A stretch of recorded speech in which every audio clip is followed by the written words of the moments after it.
Hello guys! Nandito na naman tayo sa Simula Agricultural Farm. Siyempre mamimitas tayo ng mga gulay or kung ano mang gusto nating pitasin na nandito. Sinabihan ako na Makati daw kapag mamitas nitong mga talong kasi naka t-shirt lang ako. Tapos yun, tinry ko nga kung Makati nga. Napatunayan ko na Makati talaga.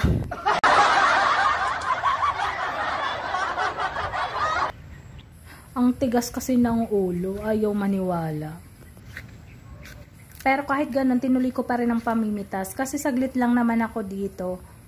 Mamimitas lang ako ng mga kailangan namin sa bahay, pang-stock. Iba kasi yung feeling talaga na ikaw ang kumukuha. Tapos super fresh pa.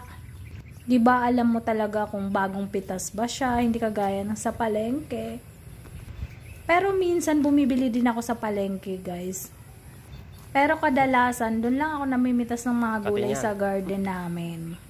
Pero ito nga, ngayon, nalaman ko na available ulit yung mga pipino nila, talong, kaya nagpunta ulit kami dito para mamitas.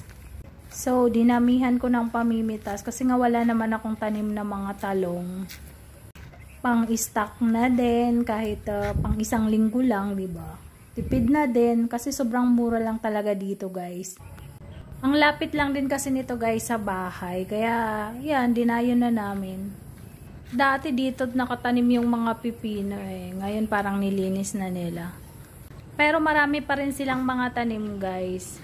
Bukod sa talong, may nakita pa akong mga sili. Tapos may mga lettuce pa rin.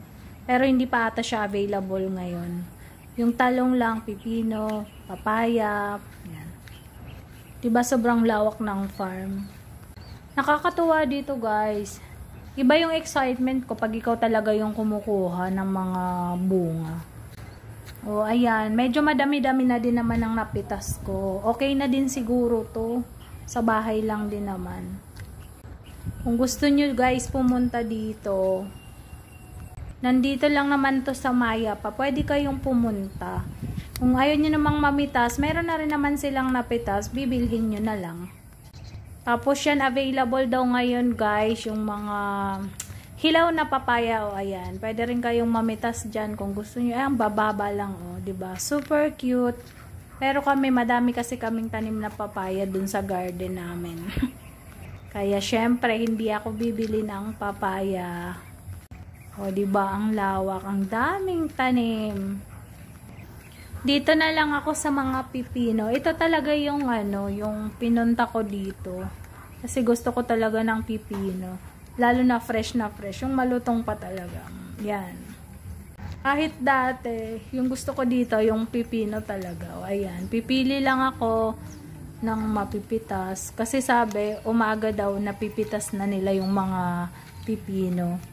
Kaya pag hapon, parang iilan na lang siya. Kinabukasan ulit. Ayan o, kukuha lang ako.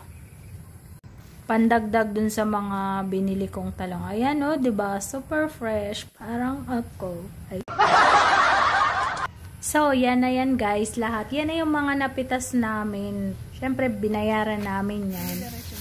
Ang location nitong Simula Agricultural Farm, alagay ko na lang dito sa comment section or sa caption guys. Or kung may tanong kayo, pa-comment na lang guys. Pa-react na din. Like and share. Sobrang mura lang talaga dito guys. Punta na kayo. Thank you so much guys. Bye!